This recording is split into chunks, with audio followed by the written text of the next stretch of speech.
हो सुमन, तू मला लय आवडतस गो. तू माझ्याशी लग्न करशील काय हो? तुका मजा आहे, मी सरकारी नोकरी करतो. मला 1,00,000 रुपये पगार आहे. हो तुका राणीसारखी ठेवीन मी.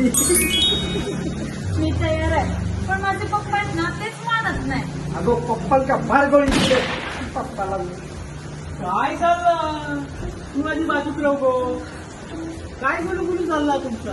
ओ मामानो, असं म्हटलं माझ्याची पोरगी मामाची हक्काची बायको असतात. नीट बोल ना मी द्या. ओ मामाची पोरगी ही माझ्याची हक्काची बायको असता. हो तुमच्या सुमनची माका लगीन करूच हा.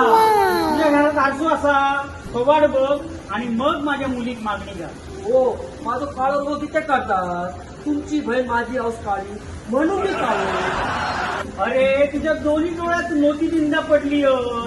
अरे माझ्या बहिणीचा रंग गवाळ होतो, तुझो वडील काळो कुळकुळीत होतो. आणि तशी माती रे.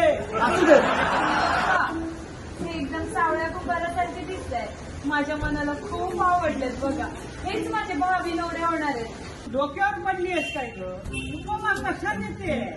या उपमेला तो साजेसा तरी आहे का? हा बिन कोंबाचा पावटा आहे आणि ह्या सेंट मध्ये वास नाहीये.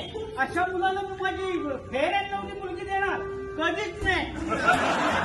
हो मामानो, माझ्या औषध तुमच्या प्रॉपर्टीला अर्धा हिस्सा घेऊन लावतोय. अर्धा हिस्सा द्या, बाकी पोरगी द्या. लक्षात ठेवा. काय वाटा कशी वाटली मस्करी माझी? नवरा लाईनीवर. माझ्या हात दगडाखाली येत ना. चला आत्ताच तुझा पूर्ण हात देतोय. आज सुपारी फुटली, पुढच्या महिन्यात बाळ उडूया. बाबा तू वेळ